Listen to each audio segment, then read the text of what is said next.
Bem, pessoal, então nós vimos aqui a divisão silábica, que é baseada no som que nós emitimos ao pronunciar as palavras, correto? Então, cada som que nós emitimos corresponde a uma sílaba, certo, pessoal? Lembrando que nós não temos sílabas sem vogal. Nós temos sílabas sem consoante. Não é isso? Nós podemos ter sílabas em que somente existe a presença da vogal, igual eu falei sobre a palavra aluno. Aluno. O A é uma vogal, ela está sozinha, correto? Mas nós não podemos ter sílabas só com consoantes, correto?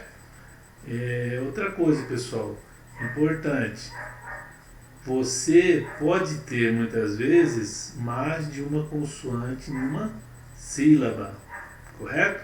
Quando eu digo, por exemplo, pneu, pneu, pneu, pneu, não é pneu, é pneu.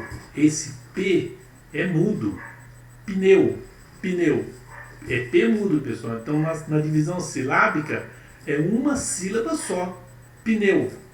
Por quê? Nós não podemos deixar o P sozinho numa sílaba porque não temos a presença da vogal. Pneu.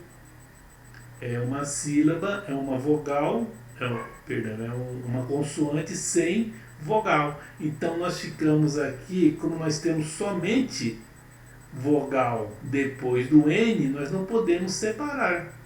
Pneu. Então fica uma sílaba só, pneu.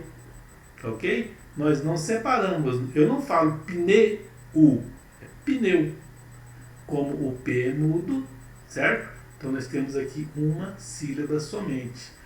É um exemplo para vocês verem que nós podemos ter mais de uma consoante numa mesma sílaba. Nós podemos ter mais de uma vogal numa mesma sílaba. Quando eu digo, por exemplo, igual, igual, igual, são duas sílabas, correto? Duas sílabas. Igual, igual, certo? O I é uma vogal sozinha.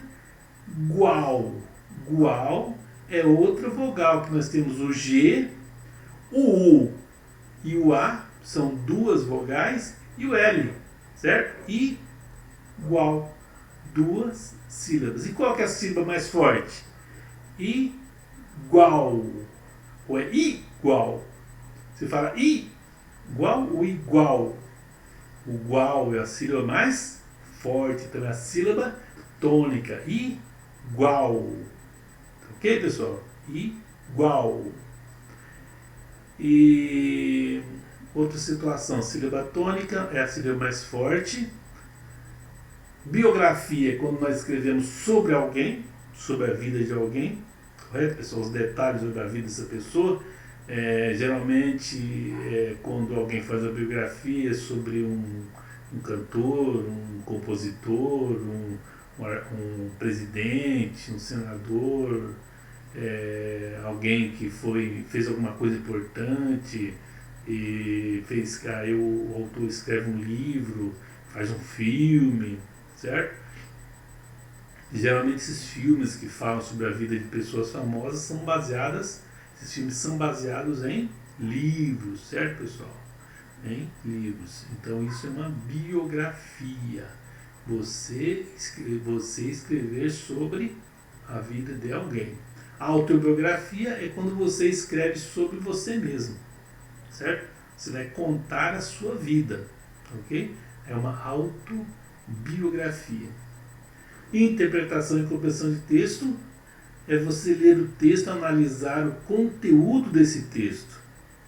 Esse texto é uma crítica, é um elogio, é uma descrição de alguma coisa, está contando um fato que aconteceu, é um resumo de alguma coisa, certo, pessoal?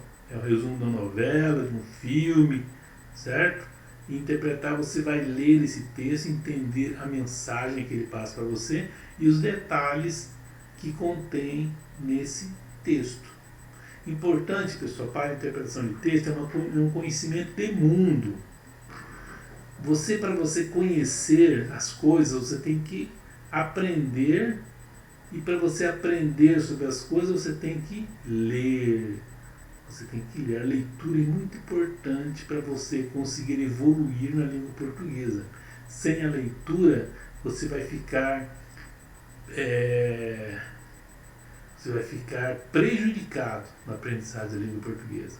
Você não pode ter preguiça de ler. Quando eu falo em ler, é ler artigo de jornal, artigo de revista, você lê documentos importantes, você vai na biblioteca fazer uma pesquisa, você lê um conto, você lê um romance, você vai ler uma análise política, certo, pessoal?